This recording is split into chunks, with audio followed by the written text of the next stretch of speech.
Hi, I'm Tiffany Goodman.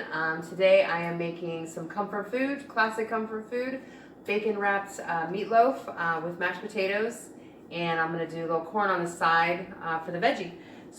Meatloaf is basically ground beef with breadcrumbs, egg, some spices, a little barbecue sauce, or you can use ketchup, Worcestershire, but I'll go through all those ingredients and then we'll flash a recipe on the screen so you can see that as well. So I actually have elected to make my own breadcrumbs. You can certainly buy those at the grocery store. I just happen to have some bread, older bread. To do that, you can just pop it in the oven until it's pretty dry, really crumbly.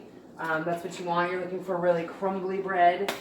And then I have the bacon ready to go because we're going to do bacon wrapped. And then I have the pan getting hot because I'm going to saute the onions and garlic first before I put it into the meatloaf. So we're going to get that going. I already had some chopped up onions. I used about 1.5 to 2 medium-sized onions. Because I'm using 3 pounds of ground beef. It's kind of big. So basically, for every pound of ground beef you use, you should use a cup of breadcrumbs and 1 egg. That's kind of the basic recipe. So since I have 3 pounds of ground beef, I'm doing a little extra onion, and I have to do 3 cups of breadcrumbs. So we're gonna let that saute, and then we'll come back with all the ingredients to put together into the meat to make meatloaf. You're just gonna throw it into a food processor. That is if you're doing your own. Get those into more manageable chunks, and then okay, so I have the ground beef, 3 pounds in here, and then I sauteed the onions with the garlic. I'm going to put that right on in there. There we go. Then I have my 3 cups of breadcrumbs.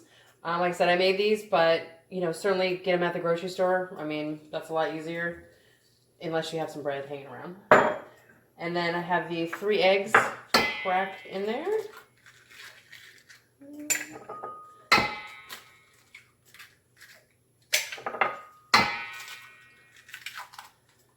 Okay, so we have those ingredients. I'm going to do some chili powder.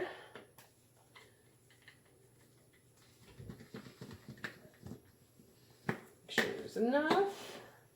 Like I said, I will give you the amounts with the recipe. And I'm going to do a little bit of basil leaves, just the dried. Some Worcestershire, a little bit goes a long way with this. I only have a little bit.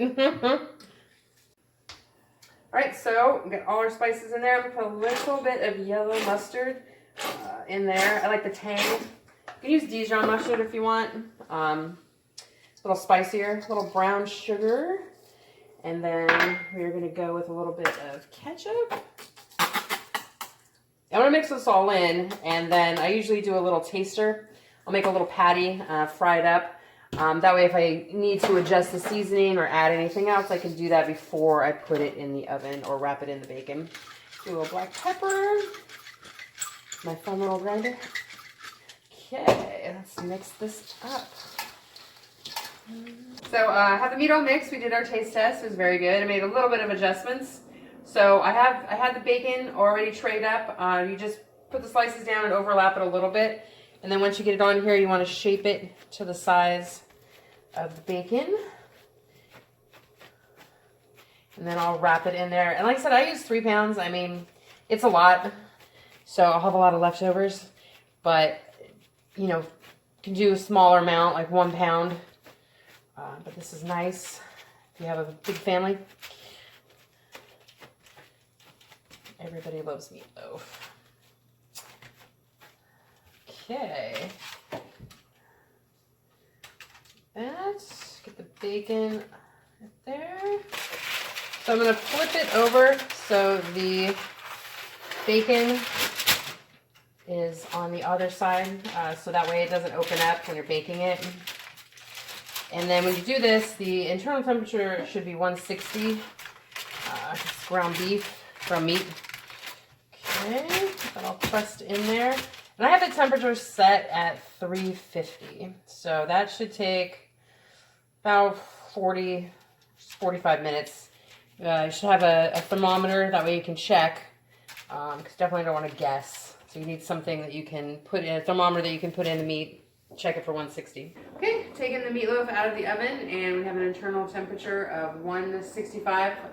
160 is where you need to be, but as you can see, lovely, delicious. A lot of excess grease, and dump that off. That's why I kind of like to do it not in a pan loaf, so we can get rid of that excess grease. You need to let it sit for at least 10 minutes, or it's just gonna, this way it doesn't fall apart when you slice into it. So that should be perfect timing. The potatoes are almost ready. I've got some milk and butter here to mix into the potatoes, as well as some Greek yogurt. You can use sour cream instead of the Greek yogurt. I just like the taste of that. It's nice. So we're gonna mix all that together, and then by the time that's ready, this will be ready to slice.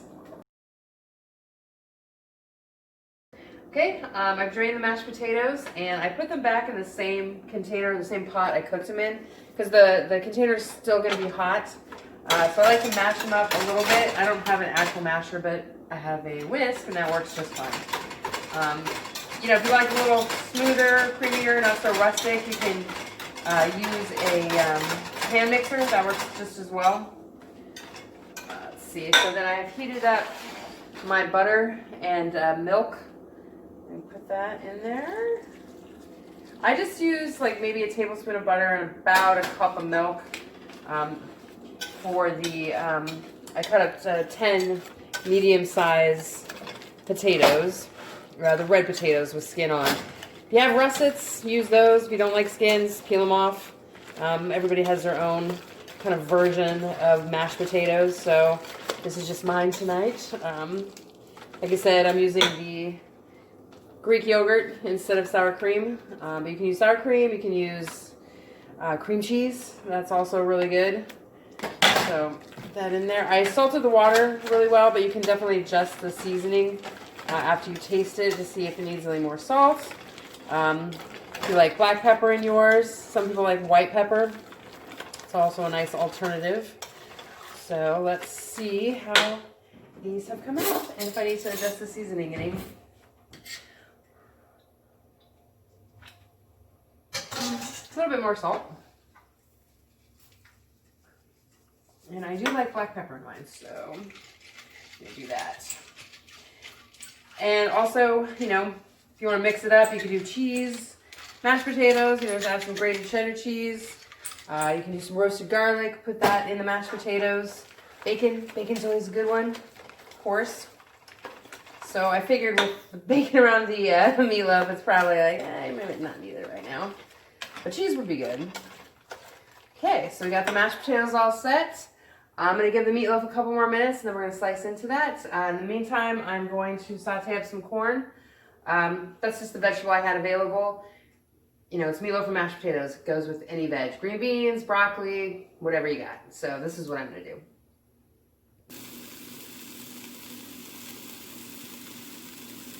So we have the meatloaf. I just cut it in half to make it easier for me, but look how nice that is. Solid meatloaf, awesome. Nice and juicy. I'm gonna slice off a couple pieces for our dinner tonight. Go.